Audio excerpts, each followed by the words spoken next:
Working It Out, a podcast show about diversity, equity, and inclusion in our workplaces, our communities, and our lives. A show where we put diversity and inclusion to work. Got problems on the job, we're working it out. Workplace got you stressing, we're working it out. Yeah, we're working it out, working it out, working it out. Welcome, I'm Dr. Vanessa Weaver. On this episode of Working It Out, we're talking about that hot diversity topic, multi-generational workplace. And I am so fortunate to be joined by Dr. Candace Steele Flippin. And she is a renowned expert in this area. In fact, she's penning her third book on not only multi-generational topics, but also topics impacting women and how we communicate. And Dr. Steele Flippin is an expert communicator. In 2016, she was a research fellow at the Weatherhead School of Management at Case Western University. I think that's in Cleveland, if I recall correctly. That's an incredible school. And she's an accomplished communication executive, and she's widely known not only for her communication expertise, but for how she leverages communications to drive transformational leadership. And that is not an easy thing, let me tell you. And currently, Candace, or Dr. Candace Steele Flippin, let me be respectful, is a Senior Vice President, Chief Communications Officer at Acuity Brands. And Acuity Brands, as Candace was telling me, is a leading industrial technology company, and they're based in the beautiful Atlanta, Georgia. So Dr. Candace Steele Flippin, welcome to our show today. Thank you so much. And thank you for having me, Dr. Weaver. Well, thank you. And thank you for all the work that you're doing in this multi-generational area. As you know, I have a consulting firm, Alignment Strategies, and we do a lot of work trying to help teams be high-performing teams and really leverage the diversity that the teams present, whether that's gender diversity or ethnic diversity or sexual orientation. But one of the challenging areas that we're working with is in this whole multi-generational divide. So I would love for you to tell our listeners, what do we mean, or what is this multi-generational workplace? Yes, Dr. Weaver, one of the questions that I always receive is, are generational differences real? And the answer I like to say, backed by research, is yes. Generation theory tells us that when and where you were born shapes what's important to you and your value system. And we bring those values into work. One of the ways I like to talk about it is, if you were born at a time, let's say during the Great Depression, yes, where there was a scarcity of resources, you might come to value during your formative years not being wasteful. Similarly, if you were born after 1996 and you were Generation Z, where everything was technologically available to you, you might value things that were efficient and speed and transparency because information abounds. And you bring those values right into the workplace. And so I've been studying generational values because I believe that if we take some time to appreciate what's important to a worker, they can bring their whole self to work and you can have a much more productive experience. I also connect it to communications as well, because that's how we exchange information. Exactly. So what do you think creates the clash? Is it a clash of values? I do. There's a perceived disconnect in what people value based on how you were brought into the workplace. So if you are a traditionalist or a baby boomer, most likely when you started your career, you were in what's known as a command and control environment. So that means that you were kind of given a set of instructions and you followed them with little question. And then when you came of age, you trained Gen X as my generation, and we kind of accepted that. But then somewhere in the mid to late 80s, 90s, technology started to emerge. And then that became this really incredible way for people to reset how they thought about work, particularly as you think about how you get and send information. And what I found in my research is then baby boomers became frustrated because now you have this group of workers, millennials, who grew up with social media and exchanging information. And what that meant is they started asking questions. They were reared to have a voice by their mainly Gen X parents, and they took those values to work. And so maybe when I started my career, if I was given a set of instructions by most likely a baby boomer, I took those instructions and I went and figured things out. The internet wasn't available to me. I had to look at things a little bit differently, and things took time. Whereas a millennial, if they needed something, that was just a Google away. And so if they asked a question, they were wanting an answer, and that wasn't always the case. And so what I started to notice was this clash in values, and people not stopping back to understand where they came from, but they just wanted people to be compliant, and that wasn't effective for a millennial worker. And they started to question a lot of things, and now here we are. What you said is so interesting, because as we try to look at and support teams to be more high performing and more engaged, and really leveraging all the differences that they bring, we find that oftentimes the millennial worker feels really repressed in terms of their creativity, in terms of their ability to innovate a work process or to bring a new idea to play. And what we're finding in many organizations is that there's a high attrition rate of millennials. And they assume that the millennials are leaving because they're just jumping up to go to another job that's paying more, or they feel perceive that they have more power or more influence or whatever. But when we do our exit surveys, we find that many millennials are leaving because they feel not valued, that they don't have a voice, that the ideas that they bring, because they have the comfort with technology and it's kind of second nature for them, are often discounted, and that there are politics and rules that really just get in the way of them being able to contribute. And so many of them say, you know what, I'm going to go somewhere else. And so I'm curious, is that what you're finding in your research and in your discussions that you're having? Yes. So one of the most interesting nuggets that I found early in my research was that this perception that millennials were not as hardworking, and they weren't as tenacious and really willing to put in the work. And what I found is that wasn't true. It was really more of a perception around time. You know, these workers grew up at a time when gaming was really prevalent. And if it took you one time or 10 times to achieve something, the minute you mastered it, you went on to the next level. So that set an expectation that mastery was task-based as opposed to time-based. And baby boomers and many Gen X's came up where you had to do something repeatedly to demonstrate mastery. And so that then takes an expectation that, you know, you can be very straightforward and deliberate of how you get things done and use technology to leverage it. And so all of these socializations that older workers have been accustomed to just don't resonate with younger workers. I wanted to tee up this notion of intersectionality, which speaks to not only these differences based on age and generation, but also how does race and gender affect that? I'd like to get your perspective on what do you see as some of the similarities by race, and then what do you see as some of the differences? Throughout the pandemic, I've been conducting pulse surveys of groups of around 300 individuals.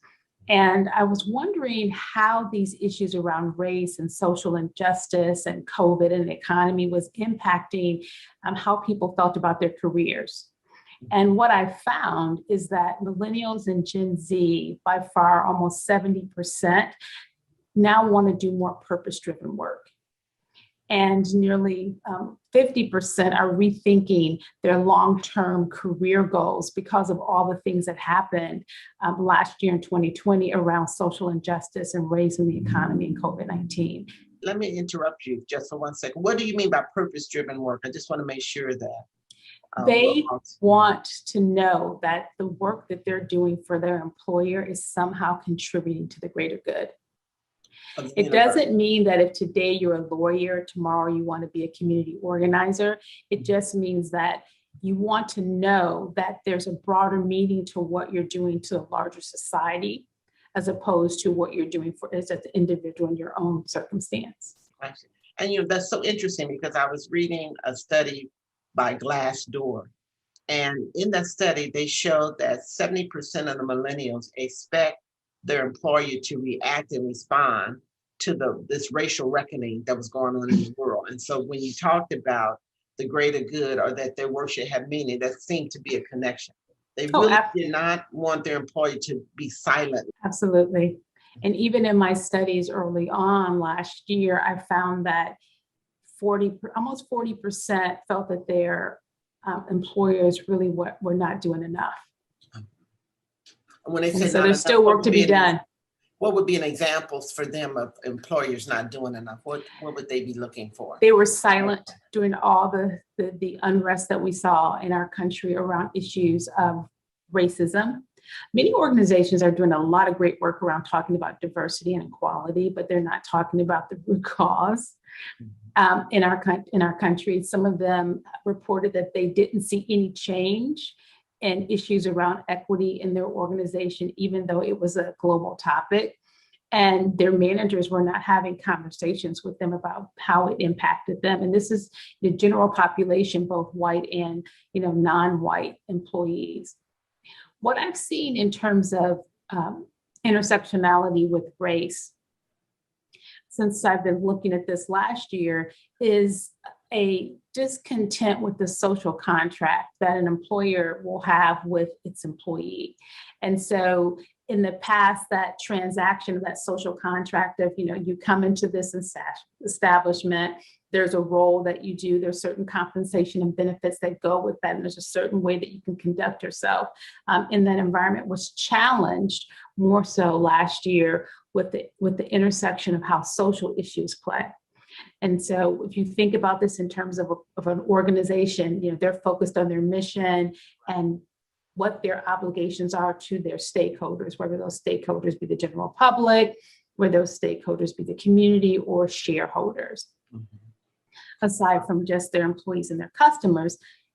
So as a communicator, it was quite common for me to, if a social issue emerged where the company doesn't comment on that, and that was acceptable for the most part. No longer so. Companies are now expected to participate in some relevant and meaningful and authentic way to the things that are happening in their communities from societal perspective.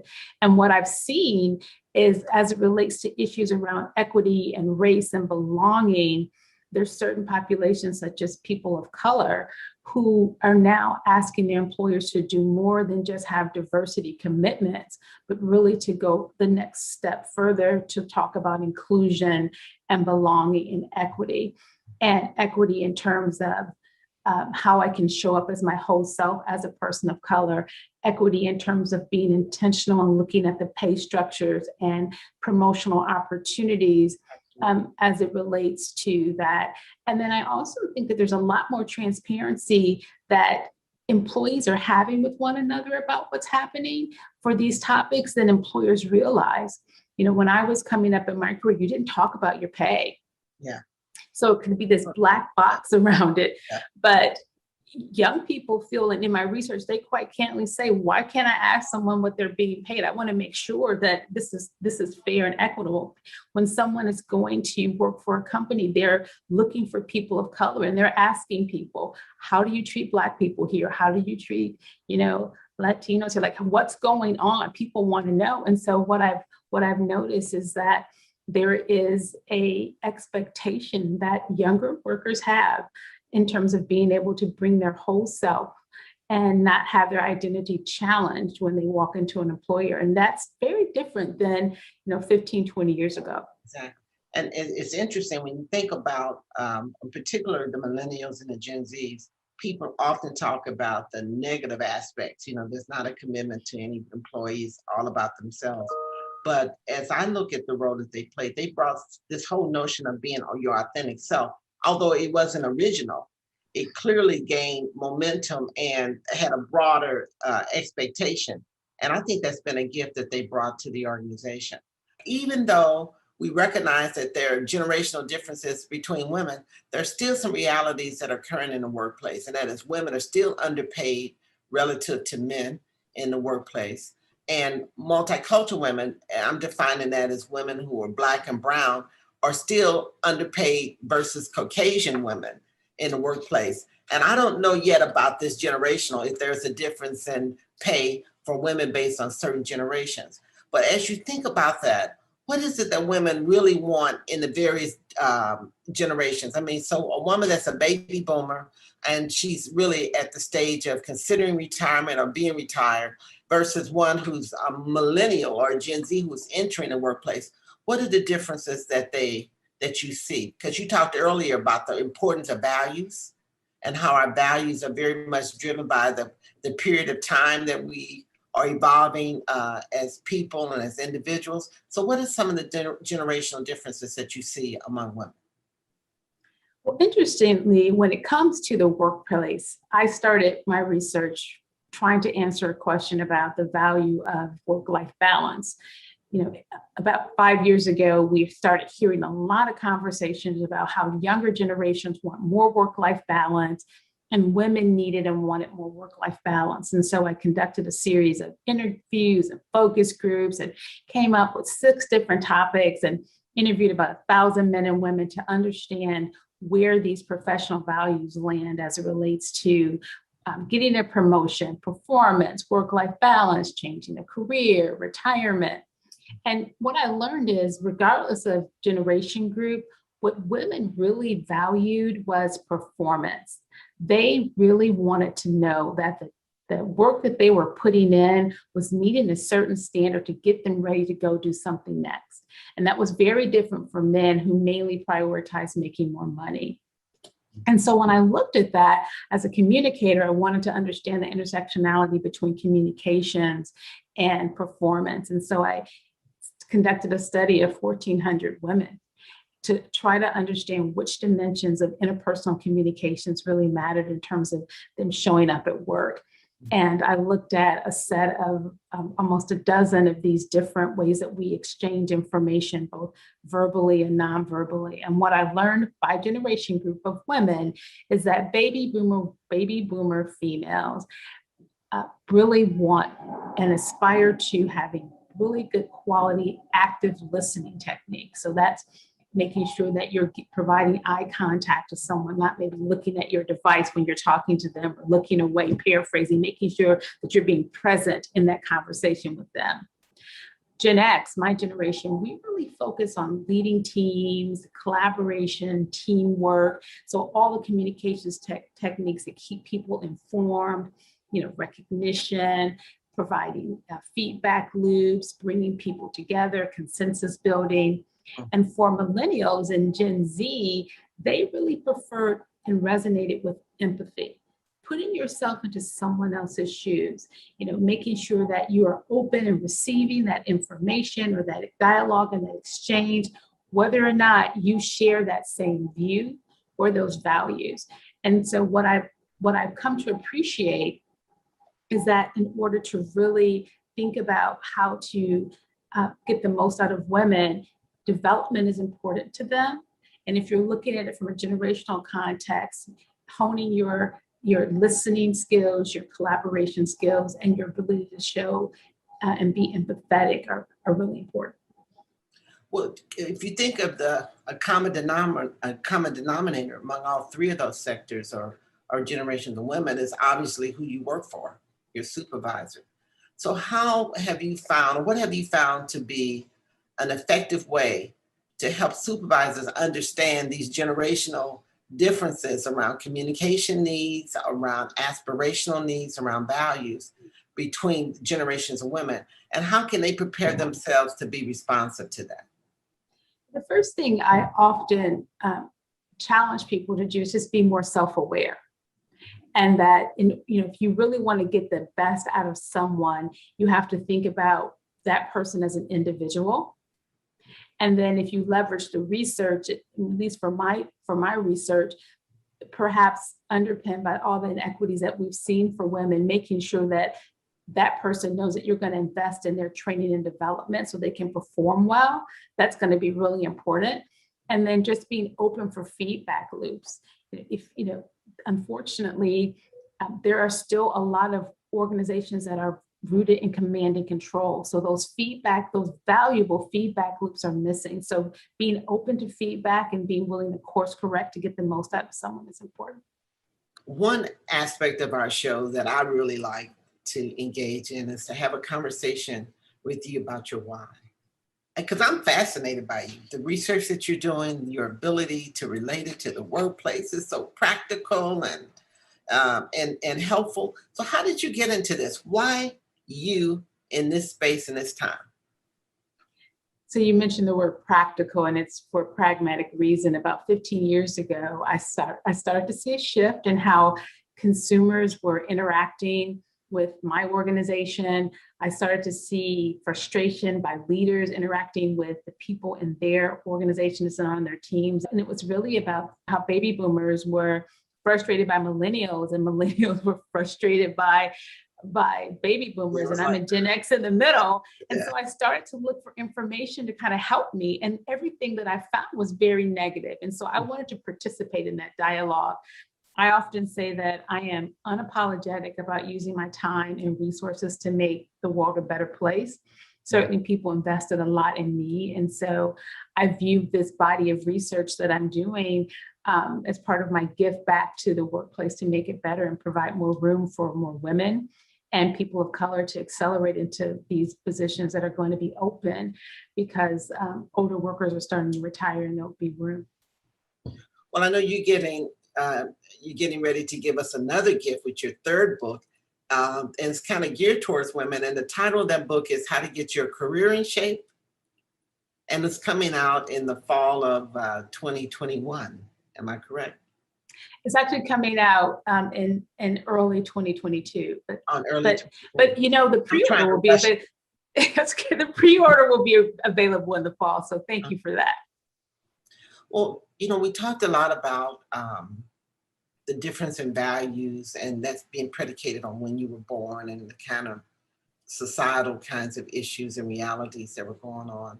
So as we look at the next 3 or 4 years, because we're in this whole racial reckoning, and as you talked about it, millennials are looking for more purpose-driven work, and even right now, post-COVID, they're anticipating a 40% shift in people moving and changing jobs. So it's a lot going on right now. So what would be some advice you would provide or share with the different generations around how to get more out of the investment they're making in their careers and in their workplaces? The first thing I just say is this is a really great time to be embarking on this work, and everything's going to work out. We've seen as a society ebbs and flows in our economy many times, and this is just another one of those extraordinary times that we will get through. And as you are working your way through it, there are 3 things I like to just focus on practically.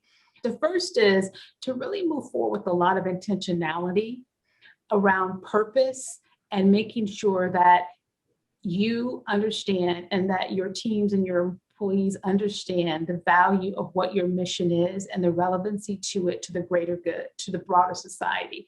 That's a little bit of a shift from when we were just thinking about communicating their value to maybe shareholders of the community, but to really let people who work within your organization or on your teams understand the value of what they are doing and what your organization or company is bringing to society as a greater good. Okay. The second really has to do with looking inwardly and taking a second to really think about mental health. The world has been under this global stress period for an extended period of time, and it has taken its toll and has continued to take its toll. I'm so pleased that we're seeing a lot more positive conversations around wellness and mental health in particular. And so whether or not you currently have mental health benefits or resources, take some time to make sure you're taking those steps, Some of them are very practical in just terms of giving people air to breathe and have conversations about how they're doing, checking in with people to make sure how they're really doing. Yeah. Some studies show that over 90% of younger workers are really struggling with the remote work environment and the lack of socialization and social isolation. So mental health issues are going to be something you want to pay attention to. In fact, if I can interject just a little bit, I was doing some channel surfing because I love to look at news, and I ran across this channel called Cheddar News. I don't know if you've heard of them. And they have a whole program on mental health. I mean, they call it what it is. Yeah. And I thought, as a psychologist, how exciting that people could feel so much more comfortable talking about mental health and putting it out there. So we only have about a minute left. So I want to make sure I get to your third point. And the third one is, the extension of a phrase we've heard, we are all in this together. And what I really love was to see the increase in the number of employee resource groups, particularly around generational intersection. So, multi-generational employee resource groups where you can then have those dialogues and sharings of information to bring us all together. So, well, I really appreciate your points. And as I think about that third point, the whole notion of knowledge transfer, which is so critical with the kind of intersection we're into now, where there's a significant percentage of baby boomers who are eligible to retire and new people are coming in. And so this whole intersection you talked about with the ERGs and sharing information is just so critically important.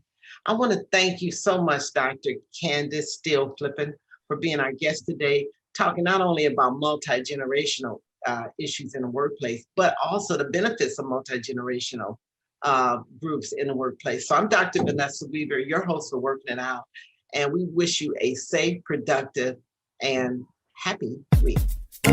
Working It Out is brought to you by Alignment Strategies, a management consultancy with more than 3 decades of experience in diversity, equity and inclusion, and organizational development. To learn more, visit alignmentstrategies.com. Got problems on the job, we're working it out. Workplace got you stressing, we're working it out. Yeah, we're working it out, working it out, working it out.